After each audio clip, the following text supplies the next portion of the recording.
Bismillaahi Raxmaani Raxiim kulanti wanaagsan daawadayaal ku soo dhawaada akhbaaraadka caalamka kala socotaan warbaahinta Caali Media anigoo Cali Rashid Maxamed ayaa idiin waramaya akhbaaraadkan idin hayna waxaa ka mid ah madaxweynaha Kuuriyada Waqooyi Kim Jong Un oo lagu wado inuu booqdo wadanka Ruushka maxaa kulanka Kim Jong Un iyo Putin looga wada hadli doonaa goorma ayuu dhici doonaa xageesa ka dhici doonaa oo qodobadan uga hadli doona akhbaarteena daawada markale ku soo dhawaada Caali Media haddii aad nagu cusub tahay channelkeena subscribe inoo saar waxaa sii xoogaysana wararka sheegaya suurtagalnimada inuu dhici doono kulan u dhexeeya madaxweynayaasha Kuuriyada Waqooyi iyo Ruushka Kim Jong Un iyo Vladimir Putin sida ay sheegeen saraakiil u hadlay wadanka Mareykanka hogaamiyaha Kuuriyada Waqooyi Kim Jong Un ayaa lagu wadaa inuu u safro wadanka Ruushka si uu kulan ula yeesho madaxweynaha dalkaasi Vladimir Putin kulankaasi oo labada madaxweyne ay uga wada hadli doonaan sida Mareykanka uu sheegay macaamilka dhanka hubka oo maalmihii dambe la sheegayay inuu sii xoogaysanayay kana dhexeeya Kuuriyada Waqooyi iyo Ruushka golaha amniga qaranka Mareykanka afhayeen u hadlay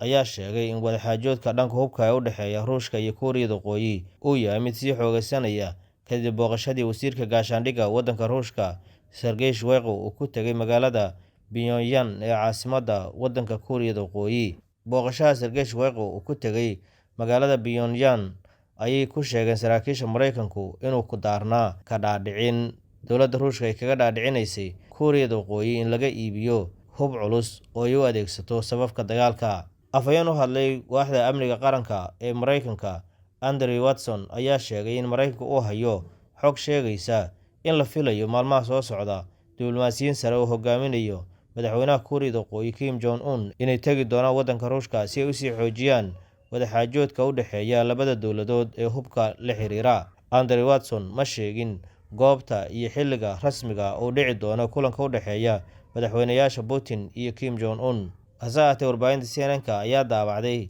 in wariyaashoodu ay weydiiyeen safiirka Ruushka u jooga Washington xogta la xiriirta kulanka madaxweynayaasha Kim Jong Un iyo Vladimir Putin kaasoo ay tilmaameen inuu ku jawaabo safiirku in laga yaabo inuu dhaco bishan dhexdeeda Mareykanka waxay sheegeen inay suurtagal tahay in kulankaasi uu ka dhaco magaalada bari ee dekedda leh ee Vladivostok taasoo kulanka dhaqaale ee wadamada bariga loo jadwaliyey inay ku yeeshaan 10 ilaa 13 Sebtembar wafdiga Kim Jong Un lama oga qaabka ku soo safri doono oo Ruush ku imaan doono laakiin Mareykanku waxay tilmaamayaan inay suurtagal tahay in tareenkiisii uu u soo qaato oo ku yimaado warbaahinta Al Jazeera ayaa sidoo kale sheegtay in kulankaas dhex maraya labada madaxweyne dana ay kale inay ka mid tahay xoojinta xiriirka ka dhexeeya labada dowladood ee Ruushka iyo Kuuriyada Waqooyi waxyaabaha ay ka faa'iidi doonaan ayaa waxaa ka mid ah in Ruushka ay tilmaameen in Kuuriyada Waqooyi uu hub ka heli karo halka Kuuriyada Waqooyi Ruushka hubka ay ka iibinayso ay beddelkeed heli karto tiknoolajiyadii ay u isticmaali lahayd